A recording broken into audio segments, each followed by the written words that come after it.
Sometimes you don't have anything but yourself. Your family doesn't believe in you, or you feel like no one sees what you see. I want people to know it's okay. It's okay to believe in yourself first. Other people may not see what you see. Elizabeth McCormick, U.S. Army Black Hawk pilot turned leadership speaker. What was your assignment when you were in the helicopter for the Army? So I flew what they call general aviation support, command and control, military intelligence missions. Can't tell you about that one. I didn't know that I was an early pioneer. I didn't know less than 1% of all the military pilots were women. I just, again, had that really clear vision that this is what I was supposed to do. You have to focus on what you can control, the things you can do. And I had to find a lot of techniques in flight school when I drew the flight instructor who didn't believe women should fly and tried to fail me. I had to find techniques at my first duty assignment when I was being stalked and physically abused by another pilot in the workplace. Hello, my name is Tim Storey. Welcome to Miracle Mentality. Remember rooftops, drawing spaceships on the ground. It's for the dreamers, the doers, the believers in something greater. In each episode, I'll invite you to rise above the mundane, to push past the messy, and learn to live boldly in the miraculous. Every episode will have practical wisdom, spiritual insight, and my guests will explore what it takes to activate your miracle mindset. Remember to subscribe, follow, and like. Welcome to Miracle Mentality, and I'm talking to Elizabeth. How are you doing today, Elizabeth? Excellent. Glad to be here. So I've been studying you on stage, and I love speakers. I love watching speakers. I love watching comedians. How much did you learn from comedians to have the style that you have on stage? Oh, wow. I was a student of the industry when I first started 16 years ago. I studied not hours, I studied days. I studied weeks of footage of motivational speakers and comedians and sat with a notepad and had a plus and a minus. What did they do that I liked, that I wanted to incorporate in my style? And what did they do that I didn't like? Because I didn't know. Yes. It doesn't come naturally. You have to figure out what you like. Yes. I think that the best speakers are comedians because, as you know, they are looking for some type of a laugh or some type of return like every minute and a half or 2 minutes. And this is what I found with you. Like your on-stage presence, body language is so good. And very refreshing because I also speak different places. And I think that a lot of people are a little bit robotic. And I find your style like very refreshing. The speaking side of things, tell me how much you like it because I know you do a lot of it. Yeah, I do. I'm around 100-ish, 110 events a year, plus virtuals now. I love it. I love that they're all different industries and all different, objectives. And I have to make it it's like a puzzle. I have to fit what I have, my stories, into what they need every single time. It's never the same. Even though some of the stories are the same, how I relate it is never the same. And it's always their first time.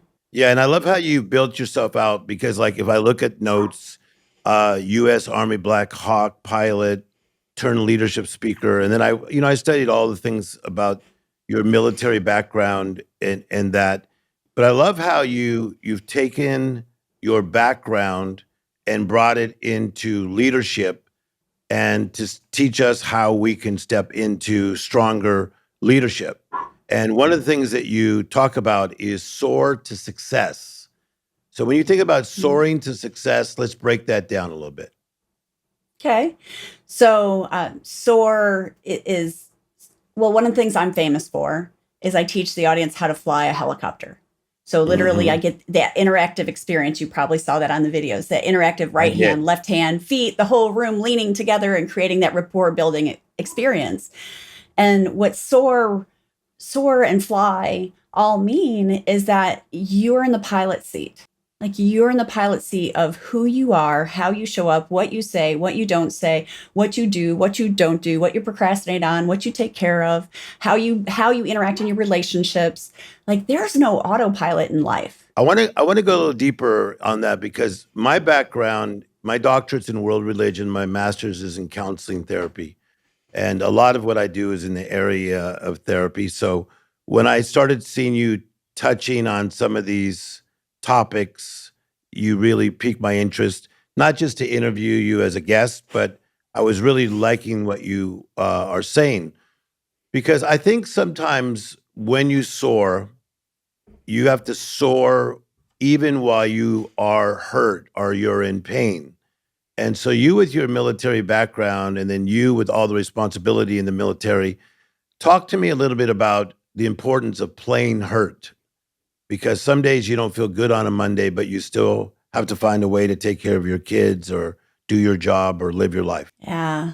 Yeah. So, sometimes when you are hurt, the only thing you can do is show up, right? So that you have to focus on what you can control, the things you can do. And that might include your mindset and what you're thinking about yourself in those moments and everything. And I had to find a lot of techniques in flight school when I drew the flight instructor who didn't believe women should fly and tried to fail me. I had to find techniques at my first duty assignment when I was being stalked and physically abused by another pilot in the workplace for it went on for almost a year. Like those Yeah. were all situations I had to find the strength and fortitude within myself because nobody was going to do that for me. Yes, and I see that you talk a lot about like resistance, not always using that exact terminology, but I call it like an opposition to your mission. So Mhm. whether it's a situation that you're saying of a person doing what they did to you, which was unfair, but still having to show up, okay? Mm. Probably fighting personal battles in your own life, having to show up. Tell me one thing that helps you to have that type of resilience inside of yourself. It's really about focus, right? It's what the battle in here, Okay. right? And how like I had to compartmentalize. I had to be like I can't do anything about this right now. Like I can't do anything about the situation I'm in. I can't do anything. What can I do? And really focus on like what's next, what can I control, what can I do? And so I really learned how to compartmentalize like the things that I couldn't do and put those in a box. I'll worry about those and stress about those later because worry and stress just eat away at your energy, eat away at your physical presence and how you're showing up, and it wasn't helping me. And I learned that really fast as a pilot, like you can't show up impaired in any way. Yes. There's lives on the line and missions to fly. Yes. So I obviously know from watching you and studying you, your fascination with the helicopter, which I find that very interesting because I know a lot of people are fascinated with other things, but not necessarily saying, "Oh my gosh, a helicopter!" And someday I'd like to fly one of those. Try to explain that type of fascination. I think that it's interesting because in my opinion it's almost like God pulling you towards something, or some people may want to say the universe pulling you towards something, but it was like something supernatural was pulling you towards an attraction towards this helicopter. Yeah, I didn't grow up saying I'm going to be a pilot. Like I thought I was going to be a lawyer or a Yeah. jewelry designer or all these other things. Ended up going to school for architecture and never wasn't on my radar. But at some point, when I went out to the flight line and I looked at the helicopters for the first time, knowing I wanted to join the military. That's a whole nother part of the story. Yeah. But I knew that this is what I was supposed to do. So I don't think it's necessarily that I had a fascination with helicopters or even flying. It was having that deep, visceral knowledge that this is what I'm supposed to and meant to do, and listening to Yeah. that inner voice and that inner story that comes out in those moments. Talk to me about stepping into the helicopter the first few times and you see all these instruments. You see instruments, and I'm just going to use layman's terms, what I would consider gadgets. I would find that to be very intimidating. I'm intimidated at CVS when they want me to check out for myself. Well, are you sure it's not the 4 foot long receipt you get afterwards? I think that's part Exactly. of So it. yeah, so we could use all that for coupons, right? Because we are coupon people. But I usually, at my stage of life, I usually go find somebody that's about my age at CVS who works there, or maybe someone who's doing it and saying, "Can you walk me through this?" So when you're sitting in the seat, do they call it the seat of a helicopter, or do they call it something else? It's the pilot seat. Okay. So when you're sitting in the pilot seat and you see these gadgets and these things in front of you, how long did it take you for those to be like your friend and your ally rather than yikes, that's a lot coming at me at one time? Well, first, they don't put you in an actual aircraft. They start you in like a mock up. So now it would be like a simulator, but we didn't have fancy simulators when I went through. Yeah. And so it was just a mock-up of all the gauges. And we had to like know what every single gauge meant, what it was telling us. We had to know the limits, like how high it could go. We had to have all that memorized before they would even let us get there. So the preparation to be ready to get in there was super important. There's Yes. there's a reason flight school was 42 weeks at that time. Wow. So 42 weeks. So one of the things I have found in helicopters is that they're tighter than being in business class on my way to Germany. They're tight. Um, did you ever go through feeling a little claustrophobic, like this is such a tight space? Because in that tight space, you still have to do your job. Well, the tight space is intentional because you have to be able to reach everything. So Okay. you got your cyclic on your right hand, your collective on your left hand. You've got gauges in the middle. You got gadgets and gauges, all 4 feet of cockpit display. You've got circuit breakers. You've got an upper console up here. You've got the circuit breakers behind your head that you might have to check in an emergency. So there's a lot, and it has to be within reach. So everything needs to be. In fact, one of the tests to get into flight school as part of my physical was arm span. Like Yes. you had to have a minimum arm span. You had to have a minimum leg reach. Like you had to meet these standards before you could even be considered to get a spot into flight school. So it Yes. doesn't feel claustrophobic. So for some that do not know your story, because a lot do, because you Mhm. speak, as you said, over 100 times a year, probably all over the world, and then the books that you've written and all the shows that you've been on. What was your assignment when you were in the helicopter for the Army? Can you tell us about your assignment or assignments? So I flew what they call general aviation support, which is command and control, VIP, military intelligence missions. Shh, can't tell you about that one. Yes. If I did, well, you know what would happen. So Yes. I did a lot multi-ship missions. Most of the time, when you first get there, when you first get you finish flight school and you have what's advanced training. So that's when I learned how to fly the Black Hawk specifically, because you don't train in an advanced aircraft. You train in a more basic one. For me, that was the Huey. And then got to Black Hawk. And then you go to your duty assignment. And even when you first get your duty assignment after almost a year of training, you're not ready.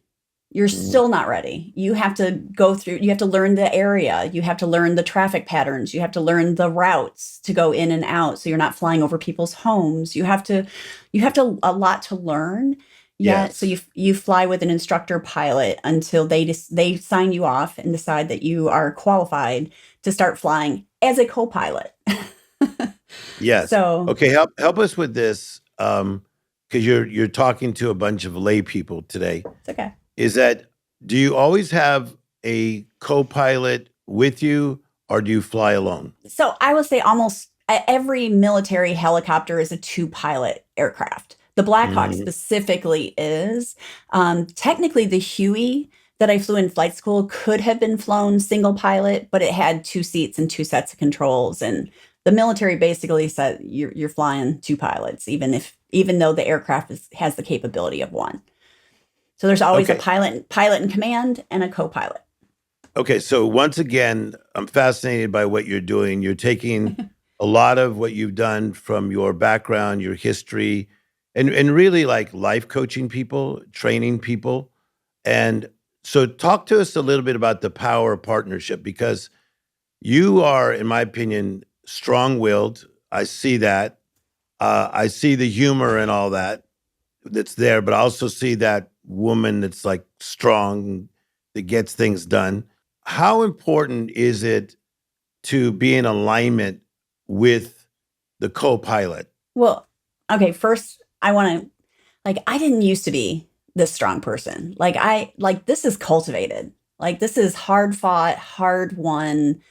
You know, still could be that little shy girl in the background that watches the world go by, right? Yeah. So I just really want people to understand like this is it's an evolution, right? Of who you are and how you want to show up. And I want to stay there for a minute because yeah. I felt that from you, because I saw how genuine you were in different audiences. In my opinion, any audience that we speak to, I need to know the climate and the culture. The climate of what is the crowd like that time? Is it at 2 in the afternoon? Maybe they're tired. Is it early morning? You were talking to early morning crowd and you talked about maybe some of you need your coffee first. But I saw the way you're able to work with crowds, and in my opinion, so genuine. And that's coming from the side of you that is the one that you were talking about, where you lead with love, you lead with your heart, right? So, Absolutely. but then you have to have that other side of you of responsibility, and you are in the military. So you were saying that the grit was almost learned. Um, so talk to me just one little point about how one develops this type of grit. Well, that, grit, the resilience, some of it just comes from keep showing up, right? So even when it's hard, it's a muscle, right? It's a learned skill. It's not like you're born with that. You're not No one's born with that, right? We learn Yeah. it by falling down and getting up again and again and again, which we do as children, and then as adults we suddenly lose some of that. We don't want to fail. We're afraid. We're afraid of failing. We're afraid of success and what it might bring. We just, it's a lot of autopilot and not being proactive and just responding to what happens in life instead of shifting your awareness and being aware and being willing to try new things. So I think a lot of it's definitely a muscle that you can cultivate and skill, but it requires you to be out of your comfort zone and keep trying new Yeah. things and build that muscle. I'm going to step into another subject in just a minute, but I want to stick with you and on this subject for a moment. So when I would think of the elements that you might have to be challenged by as a person that only knows so much about this, I would think of like fog, I would think of birds. Give me 2 or 3 other things that we might be dealing with in your type of job that you had. Mechanical emergency procedures, right, might happen. I have one of my stories is about almost crashing the helicopter. We don't have time Yes. for that one today, right? But so mechanical, there's weather phenomenons, there's poor communication, there's all kinds of different things that go on. There's the training issues, the lack of training. We like when we flew the Secretary of Defense, we did the entire mission start to finish without the VIPs the day Yeah. before. Like the preparation level that we went through was unheard of. I mean, you don't see people going through doing a full day of rehearsals before they do a presentation or a pitch deck, right? You just, the Yes. level of preparation that we had, I think as civilians, that discipline we need to cultivate more of, so that we're being proactive and we're prepared when something does happen and we can handle things better. Okay. So Elizabeth, I'd like to take you out of the helicopter for a minute, if you don't mind. Brene Brown, her signature message is on authenticity. Grant Cardone is 10X. Ed Milet is max out. If Mhm. I was to describe you to a friend of mine, I would say her signature message is what? Personal leadership. Okay. Tell me why the interest in that. Grant Cardone, I know 10X because he didn't have much when he was a kid. Ed Milet felt like his family did not max out. Brene Brown, out of her own personal experiences, trials, talks about dealing with weight issues, challenges, just life. So, how did you come up with this is one of your signature messages? Because when I was in the military, when I was in flight school, I was the only female. And I didn't have a mentor. I didn't have a role model. I mean, Amelia Earhart, then, we know what happened with her, right? So I really Yeah. didn't feel like I had anyone but myself. And when you don't have anyone but yourself, I think a lot of people, listening or watching, like sometimes you don't have anything but yourself. Your family doesn't believe in you, or Yeah. you feel like no one sees what you see. And I want people to know it's okay. It's okay Yeah. to believe in yourself first. In fact, you should believe in yourself first. Other people may not see what you see, and it's okay. Yeah. I think we need to stay there just for a second because, like with Amelia Earhart, you make such a very good point. Like for me, I could see other male motivational speakers. Mhm. You can go back to the 40s and guys were famous for being talkers, right? Mhm. So if you look for a reference, there really wasn't really much that was there. And so in this case, whether knowing it or not knowing it, you became like a pioneer in the space. And when you're a pioneer, it's not always such a easy thing because you're going into faces and places and spaces that maybe others have never gone. So tell me, were you more intimidated by that or were you more motivated by that? And this is going to tell me a little bit about your personality. Well, I can tell you, at first I didn't know. Like I didn't know that I was an early pioneer. I didn't know they'd only let women in 15 years before. I didn't know like that there was less than 1% of all the military pilots were women. I didn't know Yeah. there were all these obstacles. I didn't know it was going to be hard. Like I just again had that really clear vision that this is what I was supposed to do. So I think that actually helped me kind of going in blind and not knowing all the obstacles and odds. But it was and it was hard. Hmm. And I didn't really look for role models when you're in it. It wasn't until like afterwards I kind of hindsight and looked at it and went, wow, that was really hard. And I didn't really have like the role model poster up on my imaginary wall in my head to look at. It just was, again, I stayed true to the kind of the vision that I believe was divine for me, that gave me, that said, this is Yeah. what you're supposed to do. And I think when we're given any kind of vision like that, like our biggest job is not to mess it up. Yeah. I like that. Elizabeth, do you think that in leadership and people trying to find their purpose in life, do you think that it's more decided or you think it's more discovered? And I want you to really take your time with this Mm. because on the male side, most male leadership coaches are all about the decision, where I find that a lot of women that I'm close to that teach leadership, they talk a lot about discovery, which is like the unfolding of something. And obviously it's a hybrid. But from the way you teach leadership, do you think it's more on the decision side or discovery side? Or what would you do with this subject? Mm. It's both and neither. How's that? Okay, so this is Okay. interesting to me. Yeah. Okay. So I think it first comes from trusting yourself and your intuition, right? Because you can make decisions in a vacuum without trusting your experience or background. And you can discover things about yourself, but not trust them and take action and do something with it. Okay.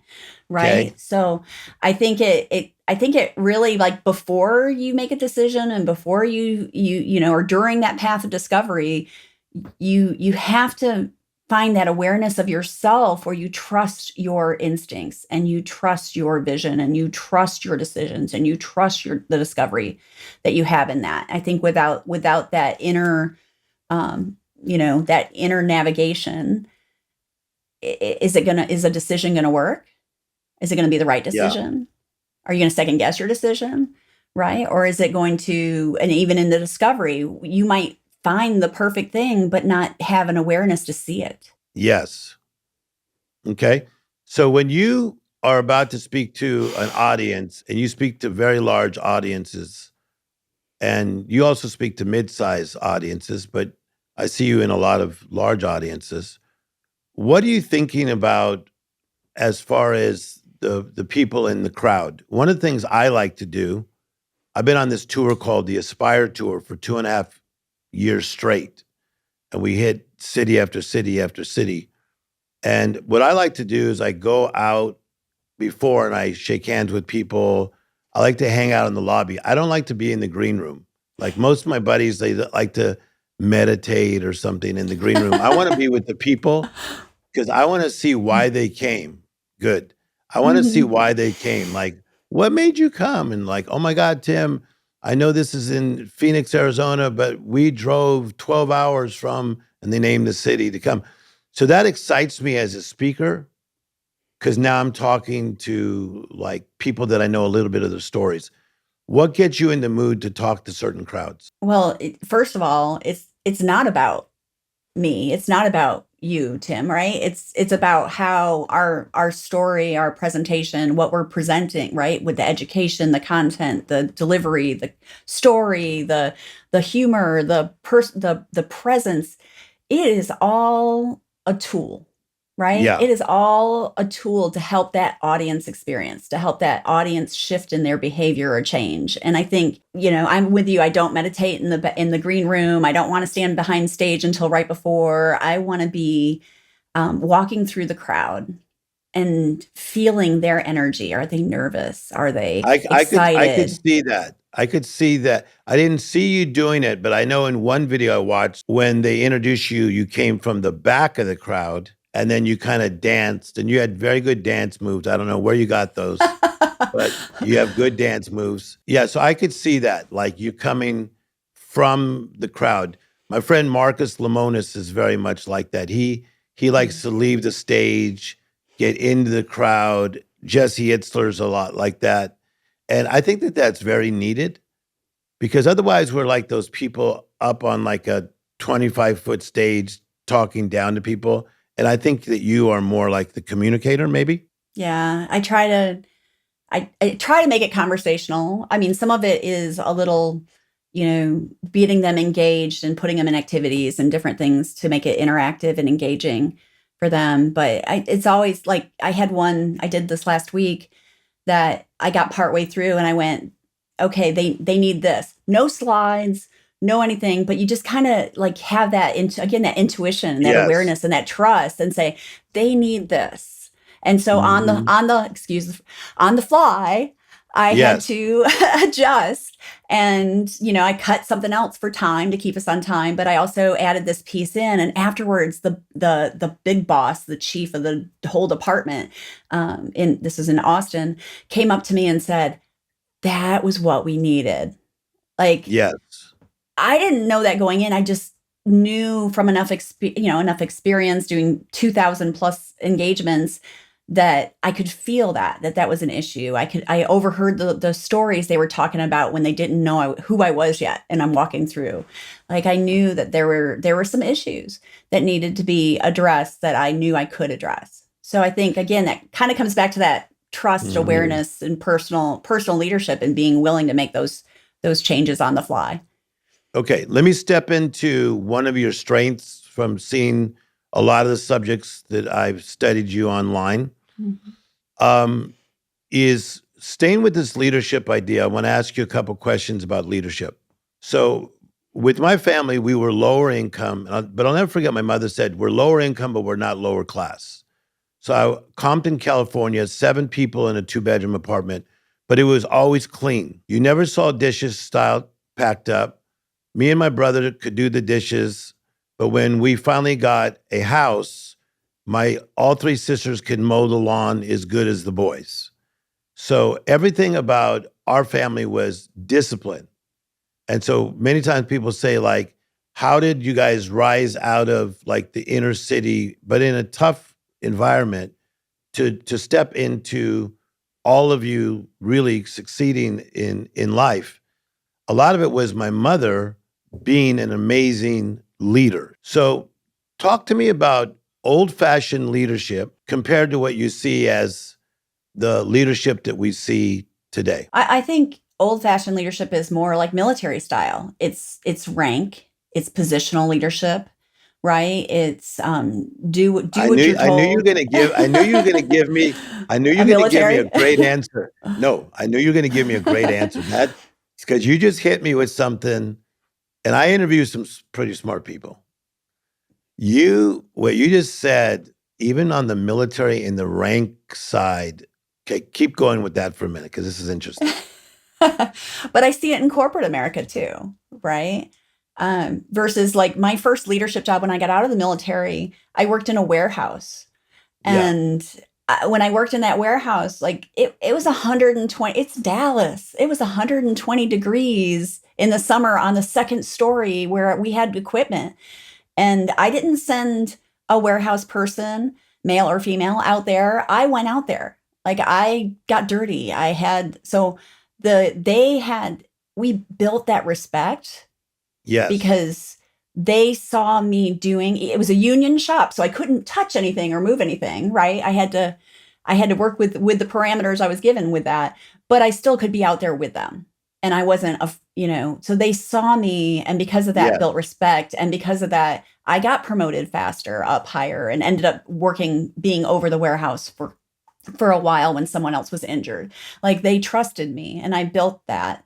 So I think, if the first part of it is that internal trust, I think now with leadership, it's we have to cultivate more relational trust. Okay. Not positional trust. How do we make sure that you don't get grouchy and I don't get grouchy because we're so into being on time, strong leadership, because this is just the way I've been raised. So I'll give you an example. I walked into a Starbucks one day, and I love Starbucks. So if you guys ever want to do something with me or Elizabeth, we love you guys. So we'll speak for you. We love you. You can endorse us. You can sponsor us. We love you. But I walked into a Starbucks, and everything was in disarray. I mean, they had the Starbucks uniform on, but the kids were joking with each other. Then they finally came to me. I was in the Starbucks. Then I placed my order. I was getting something for me and a friend of mine. And then they never said that the drinks were ready, and they never put them there on the table like they usually do.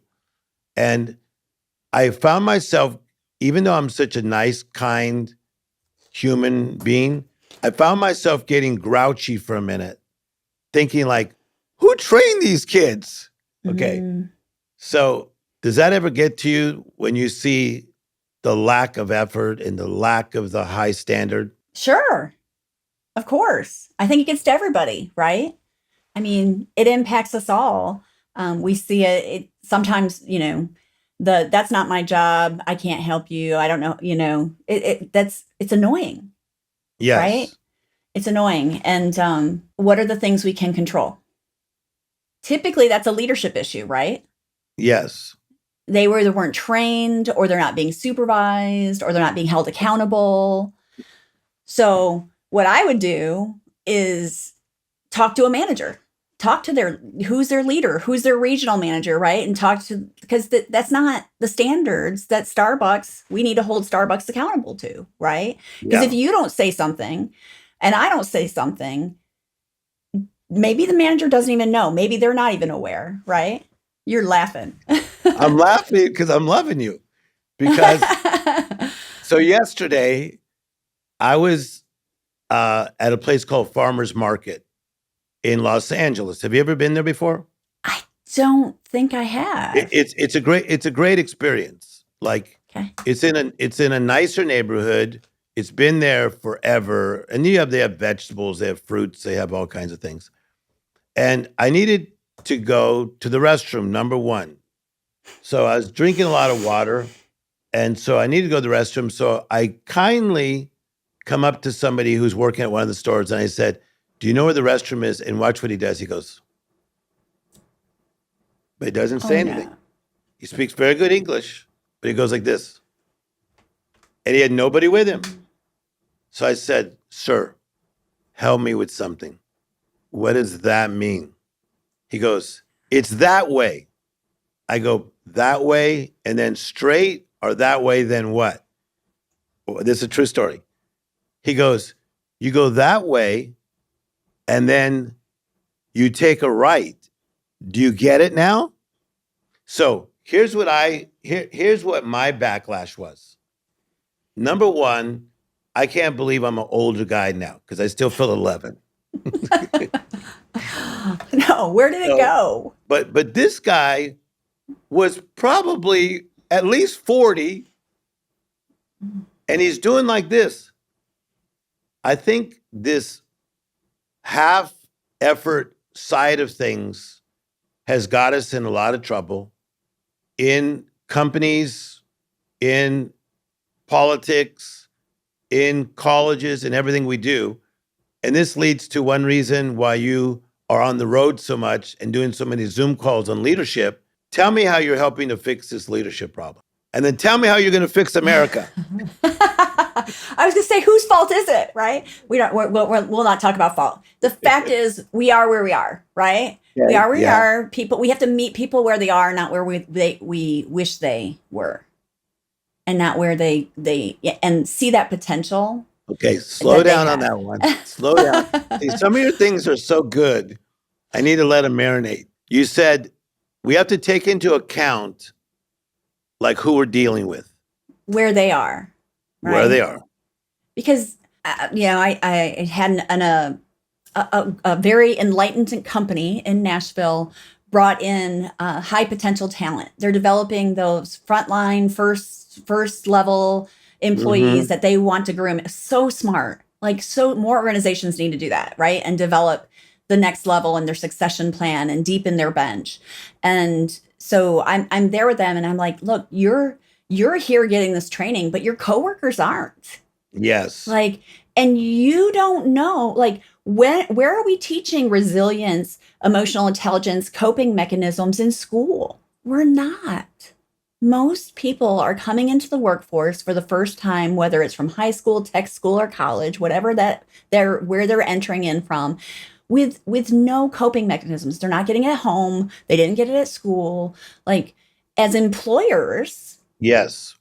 we now need to equip our workforce. We need to teach them how to lead themselves, have more emotional intelligence, boost their own confidence so that they can handle things better. Because if you're not doing it at work and they're not getting it at home, like, how are we making the world a better place? How are we making society better? How are we making our work better? Like, they can only give from what they have. Okay, I'm loving what you're saying. So we have about 7 more minutes of this interview, just so you know.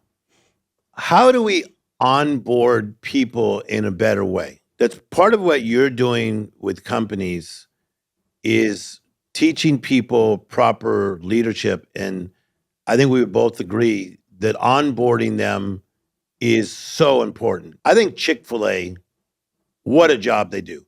So I'm the guy that yells at the kid and says, hey, Oscar, how long was it training for you to get this good at Chick-fil-A? And then Oscar tells me like how they did it. Or we have this thing in Southern California that's now in Las Vegas. I think they have them in Texas now. Have you heard of In-N-Out Burger? Got one right up the street. You've had it. Mm-hmm. Okay. Do you see the excellence of these people that are working there? I mean, it is like boom, boom, boom. You know what they're telling me? They're training. So many of these places are onboarding people correctly. Tell me why onboarding people correctly is so needed, so essential. So can we back up though? Because it's Yep. not just it's not just the onboarding, it's the hiring.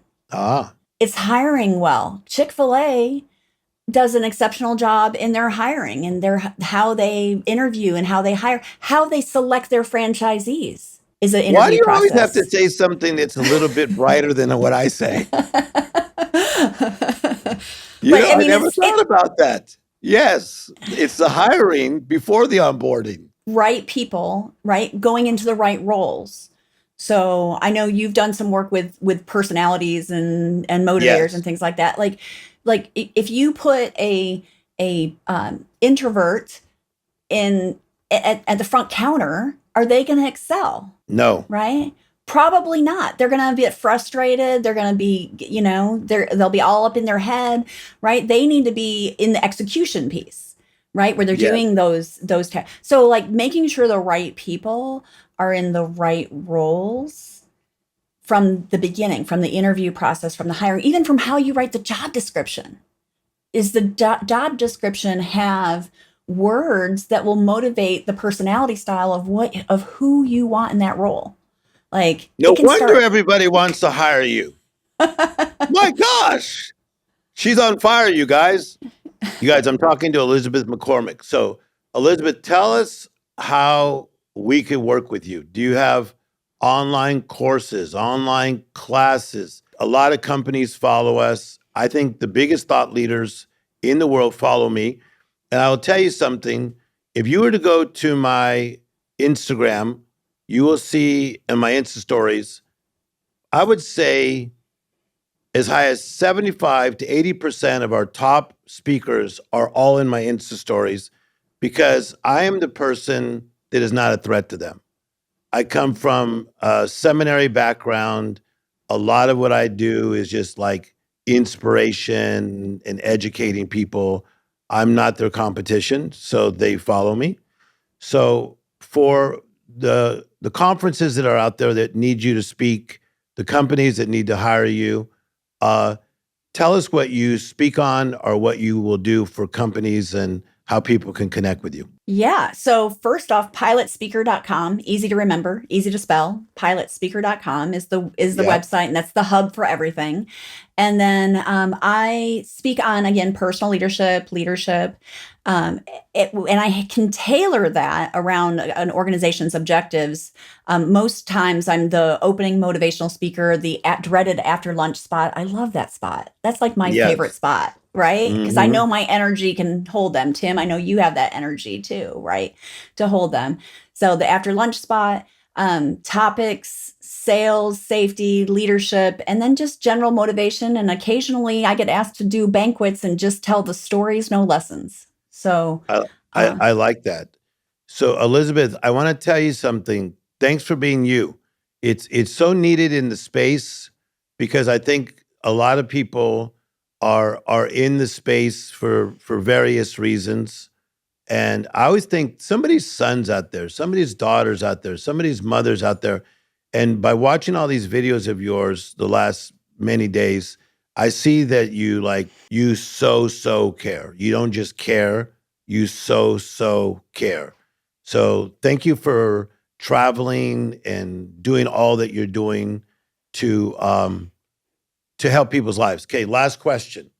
So yeah. when they do a movie about you, when they do about a movie about you, we're going to figure out who you want to play you. But you could have two choices if you like. So when they do Hmm. your movie, because you're the first at many things, when they do your movie, give me an idea of who you would consider wanting to play you in the featured role. So if this has been it's been a few years, right? I've been doing this 16 years full time professionally. So at the beginning, I would have said Keira Knightley. Who I like a lot. But why not? Well, just Why not still? if the story's like, I guess with CGI they can make her look younger. Like it's been a few years, right? So like I was in my Well, early I mean, because 20s when all this was yes, going on. but So yes, I think that she still could do that. I like that. I Give liked her give me in Domino. Like she oh, had like the muscle and the toughness. okay, now you see, When you're telling on yourself because you're talking about the grit. You're saying she's got the yeah, grit to play you. yeah. Yeah, and I think a lot of the younger female actresses are they don't have that. They don't have Yeah. that, yet. Yet it might come, but they seem a little softer. Just because I'm in the entertainment business, I think you should work on a script. I really think you should, because I think your story is so unique on what you've done in the military. But that's just me thinking. Okay, so I've already written the book's already written. Oh my gosh! Look at And you, so it is, but ladies and gentlemen. You're hearing it here right now. it's not the right time yet to put the whole thing out. I've got my next book coming out this fall is Fly, First Lead Yourself, is more of a business book. And so I want to make sure it has some gritty, grainy content in that life story biography. So, which would be great for movies, but Yes. I want to make sure that, some of the things that I went through don't define me as a business leader and as a business speaker. Right. Yes. So it's on the shelf. If a movie producer calls, I have it ready, but, Okay. I like this. I'm going to wait.